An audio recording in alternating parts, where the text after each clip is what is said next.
अस्सलाम वालेकुम दोस्तों, मैं सलमान मलिक और आप देख रहे हैं मलिक व्यूज़। नमस्ते, सत श्री अकाल, कैसे हैं आप लोग। हाजिर हैं एक और नई वीडियो के साथ। और आज की वीडियो बहुत ही ज़बरदस्त इसलिए कि इंडिया ने जो नई एजुकेशन पॉलिसी है उस पर नई डेवलपमेंट की है और रिफॉर्म किया है इसमें। तो बहुत ही ज़बरदस्त ये न्यूज़ है और इस पर हम आज वीडियो करेंगे। तो इस वीडियो को देखने से पहले आप हमारे चैनल को लाइक करें, सब्सक्राइब करें और दोस्तों के साथ शेयर करना मत भूलें। तो चलते हैं, देखते हैं वीडियो। जैसे कि आपको बताया कि देश की नई एजुकेशन पॉलिसी आ चुकी है, the national education policy 2020। Now इसके अंडर वेरियस टॉपिक्स हैं। फॉर एग्जांपल फॉरेन यूनिवर्सिटीज, इसके अलावा जो 6% है हमारी जीडीपी का, अब ये खर्चा जाएगा ऑन एजुकेशन। इस वाह। टॉपिक पर वीडियो ऑलरेडी बना चुका हूँ। इस सब के अलावा भी बहुत से टॉपिक्स आते हैं इसके अंडर, जैसे कि हिस्ट्री में कुछ चेंजेस किए गए हैं और जो 10+2 सिस्टम है ये चेंज किया जाएगा। तो हर टॉपिक पर डेडिकेटेड वीडियो आपको मिलती रहेगी, क्योंकि ये जो टॉपिक है it is quite big for just one video. तो इस पर्टिकुलर वीडियो में मैं आपको बताऊंगा कि अभी के लिए जो एग्जिस्टिंग 10+2 स्कूल का सिस्टम है, जिससे मोस्ट प्रोबेबली आप गुजरे हैं, मैं गुजर चुका हूं, इसको कैसे रिप्लेस किया जाएगा विद 5+3+3+4 सिस्टम। बहुत कुछ आपको जानने को मिलेगा, बहुत ही डिटेल्ड इंफॉर्मेशन आपको दूंगा। So a lot to know, a lot to discuss as always. But before we begin, go to Google Play Store, download the study IQ education app और यहाँ पे आप परचेज कर सकते हैं हमारा फ्लैगशिप यूपीएससी कोर्स, जिसके लिए EMI ऑप्शन अवेलेबल है। And don't forget to subscribe to study IQ and press the bell icon. Now सबसे पहले एक बहुत ही इंपॉर्टेंट बात मैं आपको ये बता दूं कि जो नेशनल एजुकेशन पॉलिसी 2020 है, ये हमारे देश की बस तीसरी एजुकेशन पॉलिसी है। इससे पहले हमारे देश में एजुकेशन पॉलिसी आई थी इन 1968 और वाह। 1986। और इस बार जो एजुकेशन पॉलिसी बनी है, इसमें बहुत सी जगह से सलाह मशवरा लिया गया है। सरकार के हिसाब से the consultation process involve nearly 2 lakh suggestions from 2.5 lakh gram panchayat, 6,600 blocks and 676 districts. तो ये तो हमने बात करी है आम जनता की। इसके अलावा दो बहुत ही इंपॉर्टेंट कमेटीज बनाई गई थी, जिनके सजेशंस भी इस पॉलिसी में यूज किए गए हैं। एक कमेटी है committee for evolution of the new education policy. ये कमेटी बनी थी मई 2016 में under the chairmanship of late Shri TSR Subramanian. और दूसरी कमेटी है committee for the draft national education policy. ये कंस्टिट्यूट की गई थी under the chairmanship of eminent scientist Padma Vibhushan doctor K Kasturi रंगन। तो इन दोनों कमेटी से जो रिकमेंडेशन है ये सौंपे गए सरकार को, और उसके बाद जो सारे रिकमेंडेशन है फ्रॉम पीपल फ्रॉम कमेटी, इन सब को जोड़कर नई एजुकेशन पॉलिसी बनाई गई। और मैं आपको ये बता दूं कि कस्तूरी रंगन साहब, जिन्होंने हेड किया था एक कमेटी को जिसने हेल्प किया है इस पूरी पॉलिसी को फॉर्म करने में, इन्होंने ये कहा है कि एक बहुत ही मेजर शिफ्ट किया गया है इस पॉलिसी में कि 10+2 सिस्टम खत्म कर दिया जाएगा। इसको रिप्लेस करेगा 5+3+3+4 सिस्टम। अभी के लिए जो एग्जिस्टिंग एकेडमिक स्ट्रक्चर है ये यहाँ पे आपके सामने है, और ये आपके सामने है नया एकेडमिक स्ट्रक्चर। नाउ जिस एकेडमिक स्ट्रक्चर से आप गुजरे हैं, मैं गुजरा हूँ, उसमें क्या होता था कि पहले एक फाउंडेशनल स्टेज होती थी, उसमें हमको प्री स्कूल में डालते थे, और उसके बाद हमारी जो क्लासेस हैं फॉर्मल एजुकेशन स्कूल में स्टार्ट होती थी फ्रॉम द एज ऑफ 6। तो 6 से लेकर 16 साल तक, 10 साल तक आप होते थे इन द मिडल स्टेज। यहाँ पे आपकी होती थी एक्सपेरिमेंटल लर्निंग। आप यहाँ पर साइंस भी पढ़ते थे, आपने मैथमेटिक्स भी पढ़ा होगा, यहाँ पर आपने आर्ट्स भी पढ़ा था, सब आपने कुछ। सोशल साइंस भी पढ़ी थी, आपको ह्यूमैनिटीज, आपको लैंग्वेजेस, वेरियस टॉपिक्स यहाँ पे आपको सिखाए जाते हैं। फिर उसके बाद बिटवीन द एज 16 टू 18 आपको एक स्ट्रीम चूज करनी होती थी, कॉमर्स, साइंस, आर्ट्स। और फिर 2 साल तक आप एक पर्टिकुलर स्ट्रीम को ही स्टडी करते थे।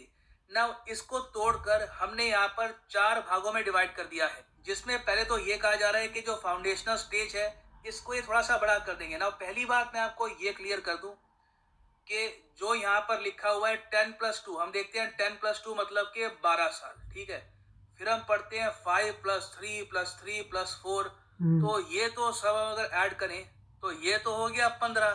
तो क्या स्कूलिंग ईयर 12 से बढ़ के अब 15 हो जाएंगे? तो देखो ऐसा कुछ नहीं है। यहाँ पर हम क्या करेंगे कि प्री स्कूल आंगनवाड़ी का जो फाउंडेशनल फेज है उसको भी हम स्ट्रीमलाइन कर देंगे, उसको भी प्रॉपरली एकेडमिक स्ट्रक्चर का पार्ट बना देंगे। तो साल नहीं बढ़ रहे। पहले भी आप अगर देखो तो प्री स्कूल वगैरह सब आप वहां पे 3 साल बिताते थे, फिर उसके बाद आपके 12 साल लगते थे 1 to 12 पहुंचने में इन क्लासेस। तो सिमिलर पीरियड भी यहाँ पर होगा। तो साल कुछ यहाँ पे बढ़ नहीं रहे, बस थोड़ा सा इसको डिवाइड कर दिया गया है। जो फाउंडेशनल स्टेज है इसमें ये कह रहे हैं कि 3 से लेकर 8 साल तक जो बच्चा है ये यहाँ पर पढ़ेगा और इस स्टेज में फोकस होगा मल्टी लेवल और प्ले एक्टिविटी बेस्ड लर्निंग पर। तो किताबों स्किल्स। पर भी ठीक है एम्फेसिस होगा, किताबें यहाँ पर इन्वॉल्व होंगी, मगर कोशिश की जाएगी कि एक्टिविटीज से और तरीके से भी बच्चा लर्न करे और यहाँ पर ये वेरियस एस्पेक्ट्स कवर किए जाएंगे उसकी फाउंडेशनल एजुकेशन में। जैसे कि एथिक्स, उसको एथिक्स के बारे में पता होना चाहिए कि सही क्या है गलत क्या है। फिर उसका जो बिहेवियर है, इमोशनल डेवलपमेंट, ये इसको सिखाई जाएगी। टीम वर्क कैसे करना है, कोलैबोरेशन कैसे करना है, नेचर मतलब कि कुदरत के साथ जो रिलेशन है ये कैसे मेंटेन करना है, और जो क्यूरियोसिटी है उसके माइंड में ये डेवलप की जाएगी। सो ये सब जो चीज़ें हैं ये हमने फॉर्मेटिव ईयर्स में डाल दी है। और देखो सबसे अच्छी बात ये है कि जो ये फाउंडेशनल स्टेज है यहाँ पर कोई भी एग्जाम नहीं होगा। This is very important. Exam आपके स्टार्ट होंगे फ्रॉम क्लास 3।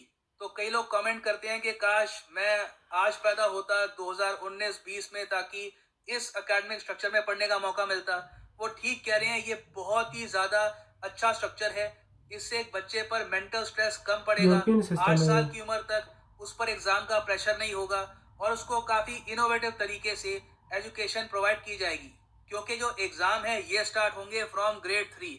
यहाँ पर देखो साफ साफ लिखा है कि all students will take school examinations in grade 3, 5 and 8 which will be conducted by appropriate authority।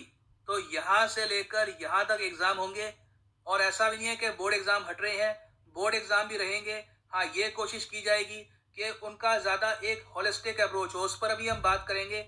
मगर पहले मैं आपको एक और बात बताना चाहता हूँ कि जो ये प्रेपरेटरी फेज है यहाँ से लेकर जो फाउंडेशन का फेज है, मतलब कि बिटवीन एज 3 to 11, यहाँ पर सरकार ने ये कहा है कि मदर टंग, लोकल टंग या फिर रीजनल लैंग्वेज ये मीडियम ऑफ इंस्ट्रक्शन होगा एटलीस्ट टिल द ग्रेड 5। तो मतलब कि कोई भी भाषा स्टूडेंट पर इम्पोज नहीं की जाएगी। तो इसका मतलब ये है कि इंग्लिश पर जो बहुत ज्यादा एम्फेसिस होता है, हम देख रहे हैं कि अर्बन एरियाज में प्राइमरली सिटीज में हम देखते हैं कि प्री स्कूल से ही इंग्लिश पर जोर होता है और इंग्लिश ऑलमोस्ट बच्चे पर इम्पोज कर दी जाती है from a very young age. तो ये यहाँ पर होगा नहीं। हाँ, इसका मतलब ये नहीं है कि वो इंग्लिश सीखेंगे नहीं, वो इंग्लिश सीख सकते हैं। हाँ, उन पर कोई भाषा जबरदस्ती इम्पोज नहीं की नहीं की जाएगी। दिस इज जाएगी। Very important. अब ये देखो एक कंट्रोवर्शियल निर्णय है। कुछ एजुकेशन एक्सपर्ट्स यहाँ पर ये कह रहे हैं कि इंग्लिश को प्रमोट करना चाहिए। इंग्लिश आज के समय दुनिया में दरवाजे ओपन करती है फॉर गलत कह वेरियस रहे हैं वो। एस्पेक्ट्स। आपको अगर लिटरेचर पढ़ना है, आपको कोडिंग सीखनी है, आपको इंटरनेट यूज करना है, तो वहां पर इंग्लिश का काफी क्रिटिकल रोल होगा। तो अभी भी कंट्रोवर्सी है इस निर्णय को लेकर कि क्या मदर टंग लोकल लैंग्वेज को इतना प्रमोट करना चाहिए, क्योंकि इंग्लिश एक तरीके से यूनिवर्सल लैंग्वेज है। तो हमारी जो डाइवर्स कंट्री है इसमें भी इंटीग्रिटी बढ़ेगी। ये कुछ एजुकेशनल एक्सपर्ट्स का कहना है जो आलोचना कर रहे हैं। तो यहाँ पर दो बटे हुए व्यूज हैं, वो मैंने आपके सामने प्रेजेंट किए हैं। और देखो जो क्लास है बिटवीन वो मैं 6 to बताऊंगा कौन से 8, लोग हैं वो। इसमें एक बहुत ही इंपॉर्टेंट चीज ऐड करी गई है। ये है 10 day बैगलेस पीरियड। मतलब कि 10 दिन यहाँ पर होंगे जहाँ पे आपको बैग की आवश्यकता नहीं है, आप बिना बैग के स्कूल में आ सकते हैं। और यहाँ पर वोकेशनल एक्सपर्ट्स, जो लोकल वोकेशनल एक्सपर्ट्स हैं, उनसे आप क्लासेस लोगे। फॉर एग्जाम्पल आप क्लासेस लोगे एक कारपेंटर से, गार्डनर से, पॉटर से, स्किल्स आर्टिस्ट से, ये बहुत ही आप चूज कर जबरदस्त। सकते हैं। तो ग्रेड 6 to 8 की अगर हम बात करें, मतलब कि 11 से लेकर 14 ईयर्स की जो एज है, यहाँ पे आपको 10 दिन का बैगलेस पीरियड भी मिलेगा। इसमें आप एक नई स्किल भी सीख सकते हैं। तो ये भी एक यूनिक फीचर है। फिर उसके बाद जो सेकेंडरी स्टेज है जहाँ पर आती है क्लासेस 9 to 12। देखो यहाँ पर जो बोर्ड एग्जाम्स हैं वो रहेंगे, वो खत्म नहीं हो रहे। हाँ, ये कोशिश की जाएगी कि वहाँ पर एक होलिस्टिक व्यू हो, फोकस किया जाएगा क्रिटिकल थिंकिंग पर, फ्लेक्सिबिलिटी पर, और अलाउ किया जाएगा कि एक बच्चा खुद अपने सब्जेक्ट चूज कर पाए। यहाँ पर एक बहुत ही इंपॉर्टेंट बात यह है मल्टी डिसिप्लिनरी स्टडी। तो मतलब कि अभी के लिए क्या होता है कि इस एज में आकर आपको चूज करना होता है फ्रॉम कॉमर्स, आर्ट्स, साइंस। तो यहाँ पर स्टूडेंट के पास ये भी फ्लेक्सिबिलिटी होगी कि वो आर्ट्स के जो सब्जेक्ट्स है ये स्टडी कर सकता है विद फिजिक्स। उसका केमिस्ट्री में इंटरेस्ट नहीं है, उसका बायोलॉजी में इंटरेस्ट नहीं है, वो बस फिजिक्स को पसंद करता है। तो इस तरीके से वो मल्टी डिसिप्लिनरी स्टडी भी कर सकता है। ये भी देखिए एक बहुत ही इनोवेटिव तरीका है स्टडी करने का। ये इससे पहले हम देख चुके हैं इन कंट्रीज लाइक यूएस। वहां पर कोई फिक्स स्ट्रीम नहीं होती। आप इस एज तक before college multi disciplinary study कर सकते हैं टू इम्प्रूव योर थिंकिंग। और एक और बात यहाँ पे मैं मेंशन करना चाहता हूँ कि बिटवीन क्लास 9 to 12 यहाँ पर फॉरेन लैंग्वेजेस को भी इंट्रोड्यूस किया जाएगा। तो मतलब के स्टूडेंट्स जर्मन, फ्रेंच, स्पेनिश ये सब भी सीख पाएंगे। सेम ही है, इसकी ऐसे ऑप्शन भी यूरोपियन पूरे और देश में अमेरिकन अवेलेबल सिस्टम भी होगी। यही और है। ये सब जो चेंजेस हैं ये आसानी है कि इमीडिएटली इसी साल इम्प्लीमेंट हो जाएंगे। इम्प्लीमेंट होने में हो सकता है कि अभी 1 से लेकर 2 साल लगे, क्योंकि इसमें काफी इंटीग्रेशन भी चाहिए होगी। मगर मैं जानना चाहूंगा कि आपके हिसाब से जो ये सिस्टम में चेंज हुआ है, क्या ये सही है या आपको लगता है कि 10+2 सिस्टम ही बेहतर था? आप लिख सकते हैं इसके बारे में in the comment section below. Thanks for listening and as always god. So guys, video देखी, बहुत ही ज़बरदस्त वीडियो, और कसम से मैं यही कहूँगा कि जो नया रिफॉर्म है एजुकेशन का ये वाला होना चाहिए। जो लोग कहते हैं ना कि 10+2 वाला होना चाहिए, वो लोग हैं जिनके बहुत ज़्यादा बेनिफिट्स हैं, जिनको बहुत ज़्यादा फ़ायदा होता है। जैसा कि हमारे कंट्रीज़ में प्राइवेट एजुकेशन और प्राइवेट स्कूल्स हैं, इतनी ज़्यादा फीसेस हैं और पैसा कमाते हैं हमसे, तो वो नहीं चाहेंगे कभी भी कि रिफॉर्म हो। वो इसलिए कि वो जैसा कि कह रहे हैं कि इंग्लिश भाई सब सीख जाता है इंसान, 6 साल की उम्र में कोई नहीं सीखता। नॉर्वेजियन कंट्रीज़ में 8 साल तक तो आपको स्कूल का वो कहने को नहीं, वो आपको करना ही नहीं पड़ता। वो बेसिक स्किल्स और जो आपको मदर लैंग्वेज और हर तरह का बताते हैं कि जो आपने किस तरह से ज़िंदगी गुजारनी है और किस तरह से बड़ों की रिस्पेक्ट करनी है, और हर ऐसी चीज़। जापान में देखें, जो किड्स हैं, छोटे बच्चे हैं, वो टॉयलेट साफ़ करते हैं एक दिन स्कूल में। वो उनको सिखाते हैं कि किस तरह से अपने इर्द गिर्द और अपने लोगों के दरमियान रहना है। तो ये वो लोग हैं जिनके बहुत बड़े, इनको कहते हैं माफियाज़। ये माफियाज़ हैं, ये हमको जो जोक होती है ना उसकी तरह चिपटे हुए हैं और ये छोड़ना नहीं चाहते। तो ये कभी नहीं चाहेंगे कि हमारे कंट्रीज़ में, जिस तरह के पाकिस्तान है, पता नहीं कब हुआ था रिफॉर्म और कब होगा नेक्स्ट। इंडिया में 86 में हुआ था और 34 ईयर के बाद अब हो रहा है और लोग इतराज़ कर रहे हैं। तो मैं कहता हूँ कि ये बहुत ही ज़बरदस्त सिस्टम है, और अमेरिका में और नॉर्वेजियन कंट्री, यूरोपियन कंट्रीज़ में, सभी में इसी तरह का सिस्टम है। स्किल्स और हर चीज़ आपको सिखाते हैं। मैं आपको बताता हूँ, नीतीश कुमार है मेरे ख्याल से, जिन्होंने वीडियो की थी कि Indian education system is a big scam. तो क्यों कहा था उन्होंने? मुझे वो वीडियो बहुत ही ज़बरदस्त लगी थी, इसलिए कि इंडिया में सबसे ज़्यादा इंजीनियर्स प्रोड्यूस करने वाला कंट्री है इंडिया, और स्विट्ज़रलैंड से ज़्यादा जो उनकी पॉपुलेशन है उससे ज़्यादा इंजीनियर्स प्रोड्यूस करता है इंडिया। तो स्विट्ज़रलैंड नंबर 1 पर है। क्यों?